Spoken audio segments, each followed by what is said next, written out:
Hello and welcome दोस्तों ज्ञान campus. आपके अपने यूट्यूब चैनल ज्ञान कैंपस में आपका स्वागत है। दोस्तों आज का वीडियो लेक्चर है इलेक्ट्रिकल फिफ्थ सेमेस्टर वालों के लिए। सब्जेक्ट है आपका स्विच गियर एंड प्रोडक्शन।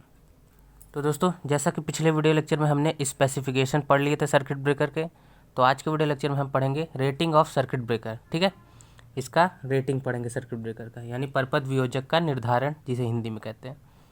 तो ये छोटा सा टॉपिक है, आज के वीडियो लेक्चर में हम इसे पढ़ेंगे। तो रेटिंग्स ऑफ सर्किट ब्रेकर डाल लीजिए हेडिंग, उसके बाद देख लेते हैं क्या होता है, इसकी रेटिंग्स क्या क्या होती हैं। 2-3 हेडिंग्स हैं वो पढ़ लेते हैं। तो सर्किट ब्रेकर की अभिकल्पना यानी कॉन्सेप्ट परिपथ की सामान्य तथा असामान्य स्थितियों में नॉर्मल अबनॉर्मल स्थितियों में सफलतापूर्वक प्रचालन यानी ऑपरेशन हेतु की जाती है। परिपथ की सर्वाधिक असामान्य यानी अबनॉर्मल स्थिति फॉल्ट की उपस्थिति यानी प्रदोष की उपस्थिति में होती है। ठीक है, आगे देखते हैं। इसलिए सर्किट ब्रेकर के निर्धारण में शॉर्ट सर्किट फॉल्ट महत्वपूर्ण भूमिका रखता है। ठीक है, क्योंकि इसमें धारा का मान सर्वाधिक होता है। इस प्रकार सर्किट ब्रेकर को शॉर्ट सर्किट फॉल्ट की स्थिति में निम्न 3 कार्यों को करने के लिए या करने में पूर्ण रूप से सक्षम होना चाहिए। ठीक है, तो कौन कौन से कार्य हैं पहला देख लेते हैं। सर्किट ब्रेकर को संपर्कों को शॉर्ट सर्किट फॉल्ट की स्थिति में खुलने के लिए समर्थ होना चाहिए। समर्थ यानी एक्टिव होना चाहिए। सर्किट ब्रेकर में शॉर्ट सर्किट करंट यानी जिसे लघु पतन धारा भी कहते हैं पर ऑन होने के लिए सक्षम होना चाहिए। ठीक है, थर्ड देख लेते हैं तीसरा।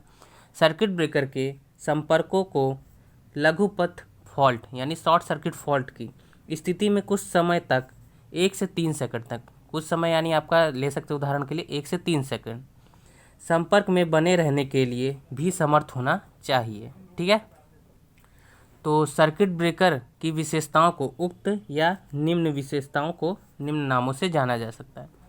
तो पहला विशेषता है आपकी विदारण क्षमता या जिसे वियोजन क्षमता भी कहते हैं। इंग्लिश में आप लिख लीजिए रिपचरिंग कैपेसिटी या ब्रेकिंग कैपेसिटी। ये कभी कभी शॉर्ट नोट में भी पूछ लेता है अलग से, इसीलिए इम्पोर्टेंट इसमें लिखा हुआ है। तो हेडिंग डालने के बाद इसमें देख लेते हैं क्या होता है। कुछ निश्चित प्रचालन स्थितियों में, प्रचालन मतलब ऑपरेशन कंडीशन में, ठीक है, के अंतर्गत पुनः प्राप्ति वोल्टेज पर सर्किट ब्रेकर की वह क्षमता जिस पर इसके संपर्क सफलतापूर्वक खुलते हैं सर्किट ब्रेकर की विदारण क्षमता या ब्रेकिंग कैपेसिटी कहलाती है। आप इसे विदारण को रिपेचरिंग भी लिख सकते हैं। ठीक है, तो इसमें एक और बात दोस्तों, अगर एग्जाम में रिपेचरिंग कहे, विदारण कहे या फिर ब्रेकिंग कहे, कुछ भी कहे इन तीनों नामों में से, तो आपको लिखना यही है। ठीक है, इसमें ईंटा क्या है वो देख ले। तो ईंटा आपका है यहाँ पे maximum value of AC component. ठीक है, और आपका Y है DC कंपोनेंट। ठीक है, symmetrical breaking current is equals to आपका होता है RMS value of AC component. ठीक है, अब आगे देखते हैं इसमें n/√2। ये आपका कहाँ से, एक ग्राफ से ये फॉर्मूला आएगा, अभी आपको आगे ग्राफ दिखाया जाएगा। ठीक है, asymmetrical breaking current is equals to RMS value of total current. ठीक है, इसमें क्या बनेगा आपका √n/√2 का whole square plus Y square. ठीक है, आगे देखते हैं इसमें। तो आगे आप लिखेंगे breaking capacity is equals to यानी इक्वल में √3 इंटू VI इंटू 10⁻6 -6, तो 10⁻6 MVA यानी मेगा वोल्ट एम्पियर। ठीक है, मेगा वोल्ट एम्पियर लिख लेंगे। तो उसके बाद यहाँ आपको ग्राफ दिख जाएगा। तो आपको यहाँ पे ग्राफ का इमेज शो हो रहा होगा स्क्रीन पर, और यहाँ पे आप देख पा रहे हैं जैसा कि यहाँ पे एक साइन वेव के फॉर्म में ग्राफ बना हुआ है। ठीक है, और आगे जाएंगे तो वहाँ पर नॉर्मल 0 लिखा हुआ है, एक सीधी लाइन आपको नीचे आती हुई दिखेगी 0 की तरफ, तो वो नॉर्मल 0 कंडीशन में है। ठीक है, उसके बाद आपका n यानी इन दोनों ग्राफ के बीच में n आपको दिख रहा होगा। तो जो आपका n दिख रहा है वो मैक्सिमम वैल्यू है AC कंपोनेंट का, यानी अधिकतम मान है, जैसा कि हमने पहले ही बता दिया। फिर और नीचे आएंगे तो आपको y दिख रहा होगा। y में आपको क्या दिख रहा है, y जैसे कि DC कंपोनेंट है हमारा। ठीक है, DC कंपोनेंट। तो ऊपर की जो आपके वो दिख रही है साइन वेव, वो हमारे AC कंपोनेंट को शो कर रही है, और जो नीचे नीचे जा रहा है लोअर में, वो हमारा क्या है, DC को शो कर रहा है। तो इसमें हमारा सिमेट्रिकल और असिमेट्रिकल फॉल्ट दोनों होता है। ठीक है, तो इस वजह से इसमें हम निकालेंगे सिमेट्रिकल का मान, हमने निकाल के दिखा दिया आपको n/√2, ठीक है, RMS वैल्यू, और असिमेट्रिकल का भी आपका निकाल के दिखा दिया है। तो इसमें आपका ज़्यादा डिटेल में नहीं पढ़ना है, आपको बस ये फॉर्मूले जानने थे, ठीक है। चलिए अब देखते हैं इसकी सेकंड हेडिंग। तो आप लोग ये फिगर ड्रॉ कर लीजिएगा या स्क्रीनशॉट ले लीजिए, फिर बढ़ते हैं आगे। तो इसमें सेकंड हेडिंग है संयोजन क्षमता, जिसे इंग्लिश में कहते हैं मेकिंग कैपेसिटी। आप दोनों हेडिंग याद रखा करिए हिंदी इंग्लिश में, क्योंकि अधिकतर पेपर में फॉल्ट हो जाता है कभी कभार। फॉल्ट यानी देखिए अब वही लैंग्वेज निकल रही है आपकी SGP की, यानी मिस्टेक कभी हो जाती है, तो आप इंग्लिश की वजह से ही पेपर एग्जामिनर जो होता है इंग्लिश हेडिंग की वजह से ही वो पेपर चेक करता है, ठीक है। इसीलिए हिंदी इंग्लिश दोनों लिखा करिए। तो आइए देख लेते हैं इसमें। परीक्षण करते समय अथवा फॉल्ट की उपस्थिति जानने के लिए कभी कभी परिपथ वियोजन के संपर्कों को परिपथ की लघुपथ यानी शॉर्ट सर्किट फॉल्ट की स्थिति में भी ऑन करना पड़ता है।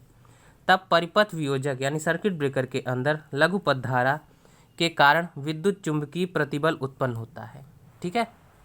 आगे देखते हैं।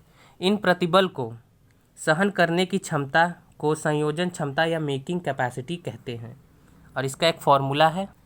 तो फॉर्मूला आप देख लीजिए, making capacity is equals to 2.55 into symmetrical breaking capacity, ठीक है।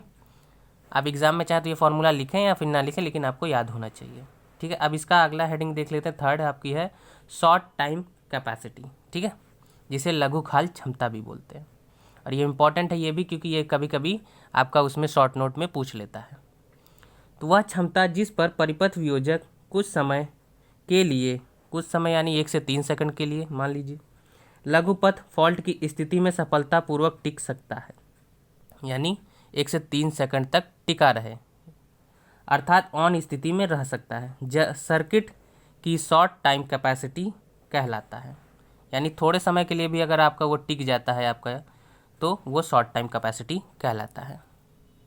तो आई होप आप लोगों को आज का वीडियो लेक्चर समझ आया हो, और मैंने समझाने की कोशिश की। फिर भी कोई डाउट रह जाता है तो कमेंट करके पूछ लीजिएगा।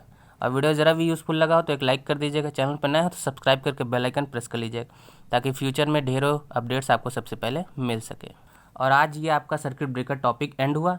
फिर भी अगर कोई टॉपिक रह जाता है तो हम आने वाले नेक्स्ट वीडियो लेक्चर में कवर करा देंगे। अब कल से आपका नया टॉपिक शुरू होगा, रिले, ठीक है। रिले हम जल्दी ही शुरू करेंगे, उस पर भी वीडियोस लाएंगे। तो मिलते हैं नेक्स्ट वीडियो में, तब तक के लिए जय हिंद, जय भारत। Thanks for watching.